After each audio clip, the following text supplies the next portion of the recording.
Fala galera, Tejus, bom dia, boa tarde, boa noite, boa madrugada. E aí, como é que vocês estão? Tudo certo? Galera, hoje nosso convidado especial serão os destaques do informativo número 1111 do Supremo Tribunal Federal, que foi publicado hoje, dia 13 de 10 de 2023. Galera, antes de começarmos, vamos para a nossa formalidade, para a nossa liturgia de deixar o like, se inscrever no canal, ativar o sininho para receber as notificações, deixar as 5 estrelas aí no Spotify, que é muito importante para a gente, para os algoritmos entenderem que nosso conteúdo é de grande relevância e distribuir cada vez mais por esse mundão. E também na descrição do vídeo tem os links dos nossos grupos no WhatsApp. O primeiro já está lotado, o segundo está quase lotando. E também na descrição do vídeo tem as playlists do Spotify e YouTube. E vamos lá, galera. Direito Constitucional. Tese fixada. Há um estado de coisas inconstitucional no sistema carcerário brasileiro, responsável pela violação massiva de direitos fundamentais dos presos. Tal estado de coisas demanda a atuação cooperativa das diversas autoridades, instituições e a comunidade para a construção de uma solução satisfatória. 2.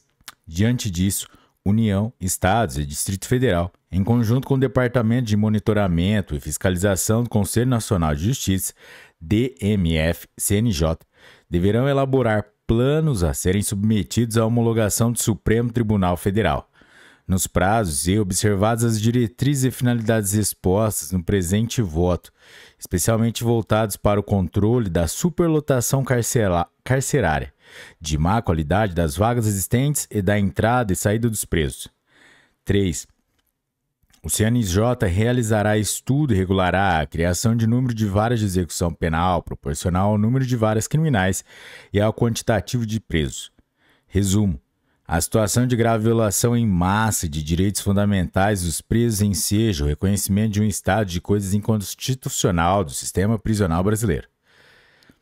A superação desse problema de natureza estrutural exige do poder público a elaboração de um plano nacional e de planos locais que prevejam um conjunto de medidas e a participação de diversas autoridades e entidades da sociedade.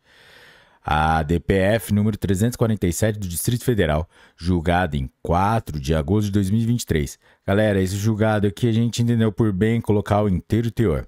Então vamos lá. A proteção dos direitos fundamentais é inerente à condição humana. Nesse contexto, as normas constitucionais e os tratados internacionais de direitos humanos de que o Brasil é parte proíbem a existência de penas cruéis, garantem ao preso o respeito e a sua integridade física e moral, bem como prevêem que a pena será cumprida em estabelecimentos distintos de acordo com a natureza do delito, a idade e o sexo do apenado. No âmbito infraconstitucional, a Lei de Execução Penal assegura a assistência material, jurídica, educacional, social ou religiosa, além do acesso à saúde, aos alojamentos com ocupação e dimensões adequadas, ao trabalho e ao estudo. Lei nº 7.210 de 1984, artigos 40, 41 e 126. Esse cenário normativo, em conjunto com as sistemáticas violações desses direitos, afasta eventuais contornos políticos ou de discricionariedade administrativa, tornando o problema do sistema carcerário brasileiro essencialmente jurídico, motivo pelo qual o estrito cumprimento das normas acima citadas deve ser assegurada por esta Corte.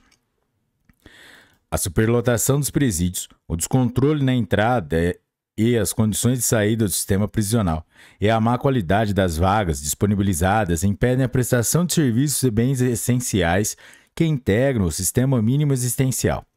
Essas circunstâncias comprometem a capacidade do sistema em cumprir seus fins de ressocialização e de funcionar a favor da segurança pública. Com base nesses e outros entendimentos, o plenário, por maioria, julgou parcialmente procedente a ADPF para: Item A. Reconhecer o estado de coisa inconstitucional do sistema carcerário B. Item B. Determinar que juízes e tribunais B.1. realizem audiências de custódia, preferencialmente de forma presencial, de modo a viabilizar o comparecimento do preso perante a autoridade judiciária em até 24 horas contadas do momento da prisão. Item B.2. Fundamentem a não aplicação de medidas cautelares e penas alternativas à prisão, sempre que possíveis, tendo em conta o quadro dramático do sistema carcerário. Item C. Ordenar a liberação e o não contingenciamento dos recursos do FUNPEN. Item D. Determinar a elaboração do Plano Nacional e de planos estaduais e distrital para a superação do estado de coisa inconstitucional, com indicadores que permitam acompanhar sua implementação. Item E. Estabelecer que o prazo para apresentação do Plano Nacional será de até 6 meses, a contar da publicação dessa decisão, e de até 3 anos contados da homologação para sua implementação, conforme cronograma de execução a ser indicado no próprio plano. Item F. Estabelecer que o prazo para a apresentação dos planos estaduais e distrital será de 6 meses, a contar da publicação da decisão de homologação do Plano Nacional pelo STF e implementado em até 3 anos, conforme cronograma de execução a ser indicado no próprio plano local. Item G. Prever que a elaboração do Plano Nacional deverá ser efetuado conjuntamente pelo DMF, CNJ e pela União, em diálogo com instituições e órgãos competentes e entidades da sociedade civil, nos termos explicitados acima e observada a importância de não alongar excessivamente o feito. Item H. Explicitar que a elaboração dos planos estaduais e distrital se dará pelas respectivas unidades da federação, em respeito à sua autonomia, observado, todavia, o diálogo com o DMF, a União, instituições e órgãos competentes e entidades da sociedade civil, nos moldes e em simetria ao diálogo estabelecido no Plano Nacional. Item I. Prever que, em caso de impasse ou divergência na elaboração dos planos, a matéria será submetida ao STF para decisão complementar. Item J. Estabelecer que todos os planos deverão ser levados à homologação do Supremo Tribunal Federal, de forma que se possa assegurar o respeito à sua decisão de mérito. Item L. Determinar que o monitoramento da execução dos planos seja efetuado pelo DMF, CNJ, com a supervisão necessária do STF, cabendo ao órgão provocar o tribunal, em caso de descumprimento ou de obstáculos institucionais insuperáveis que demandem decisões específicas de sua parte. E, item M. Estipular que os planos devem prever, entre outras, as medidas examinadas neste voto, observadas as diretrizes gerais dele constantes, sendo execuíveis aquelas que vierem a ser objeto de homologação final pelo STF em segunda etapa. Galera, a gente deixou disponibilizado no arquivo PDF aqui os votos do redator do acordo, ministro Luiz Roberto Barroso. Aí depois vocês clicam aí no link que vão assistir o voto. Vamos continuar aqui. Direito constitucional, direito administrativo. Tese fixada. A trabalhadora gestante tem direito ao gozo de licença maternidade e à estabilidade provisória, independentemente do regime jurídico aplicável, ser contratual ou administrativo, ainda que ocupe cargo em comissão ou seja contratada por tempo determinado. Resumo. Dada a prevalência da proteção constitucional à maternidade e à infância, a gestante contratada pela administração pública por prazo determinado ou ocupante de cargo em comissão também possui direito à licença maternidade de 120 dias e à estabilidade provisória, desde a confirmação da gravidez até 5 meses após o parto. Recurso extraordinário número 842.844, Santa Catarina, julgado em 5 de agosto de 2023. Tema número 542 de repercussão geral. A gente também resolveu colocar inteiro o teor de julgado aqui, galera. A proteção ao trabalho da mulher gestante é medida justa e necessária que, independentemente da natureza do vínculo empregatício, seletista, temporário ou estatutário, da modalidade do prazo do contrato ou da forma de provimento, em caráter efetivo ou em comissão. A garantia constitucional é genérica e incondicional, circunstância que atende ao princípio da máxima efetividade dos direitos fundamentais e assegura à trabalhadora gestante não apenas o emprego, mas uma gravidez protegida e digna ao nascituro, inclusive no que diz respeito às necessidades do período pós-parto, em especial a amamentação. Ademais, como medida de fortalecimento da igualdade material, o referido direito deve ser estendido à universalidade das servidoras, pouco importando a modalidade do trabalho, notadamente porque o texto constitucional não excluiu as trabalhadoras com vínculo não efetivo. Com base nesse entendimento, o plenário, por unanimidade, ao apreciar o tema 542 da repercussão geral, negou o provimento ao recurso extraordinário. Direito constitucional. É inconstitucional por invadir a competência privativa para legislar sobre telecomunicações. Constituição Federal de 1988, artigo 22, exclusiva para definir a forma e o modo da exploração desses serviços. Artigo 21, inciso 11, combinado com o artigo 175 da Constituição Federal de 1988, lei estadual que assegura ao consumidor de serviço móvel de telefonia o direito de funcionalidade e acesso de dados em passagens subterrâneas de trânsito em qualquer modalidade de transporte utilizada. ADI número 7.404 do Rio de Janeiro, julgada em 6 de outubro de 2023. Direito constitucional, direito administrativo. Tese fixada. A suspensão dos direitos políticos previstas no artigo 15, inciso 3 da Constituição Federal, condenação criminal transitada em julgado, enquanto durarem seus efeitos, não impede a nomeação e posse de candidato aprovado em concurso público, desde que não incompatível com a infração penal praticada, em respeito aos princípios da dignidade da pessoa humana e do valor social do trabalho. Artigo 1º, incisos 3 e 4 da Constituição Federal.